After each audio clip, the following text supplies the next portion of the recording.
Членките на Европската Унија треба да почнат да се однесуваат сериозно со цел превенција на билатерализацијата, бидејќи поради тој проблем држави кои природно и географски припаѓаат на Унијата не можат да станат членки, порача претседателката на Македонија Гордана Силјановска-Давкова, мислејќи на билатералниот проблем кој државава го има со Бугарија. Посредбата со албанскиот колега Бајрам Бегај порача дека цврсто остануваме определени за членство во ЕУ по патот на реформите, а не составање на агендата на идентитетски и историски прашања. Билатерализацијата на евроинтеграцијата нема да биде осамен пример и дека сериозно треба да се однесуваат членовите на Европската Унија кон неа, да ја превенираат, дека ставањето на агендата на идентитетските прашања и на историските прашања само ќе го комплицира процесот на пристапување. Силјановска-Давкова и Бегај изразија задоволство од досегашната меѓусебна соработка на сите полиња, но и се сигурни дека има простор за нејзино унапредување. Силјановска-Давкова порача дека пред се тоа треба да биде во економијата, трговската размена, меѓуграничната соработка и транспортот, пред се бидејќи станува збор за соседни држави.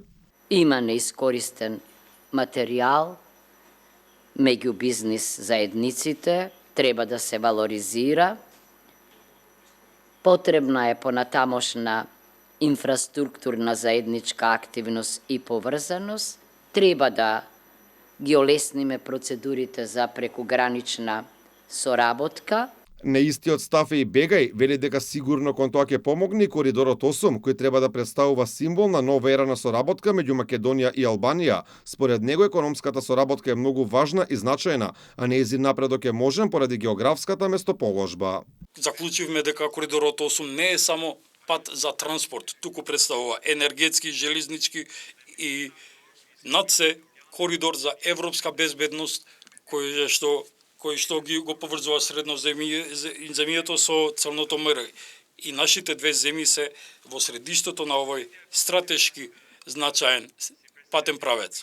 Албанија во моментов преговара со Европската Унија, додека Македонија преговорите се уште ги нема отворено, поради францускиот предлог кој беше прифатен од страна на власта предводена од СДСМ и ДУИ, па сега Бугарија го користи за да не уценува. Бегај изрази надеж дека неговата земја ќе го затворила процесот на преговори во текот на 2027 година, а до 2030 ќе станала членка на ЕУ.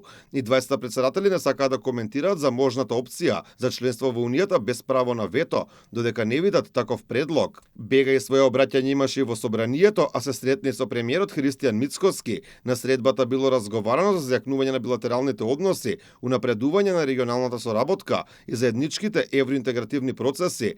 На агендата на Бегај е и посета на општините Тетово, Гостивар и Дебар.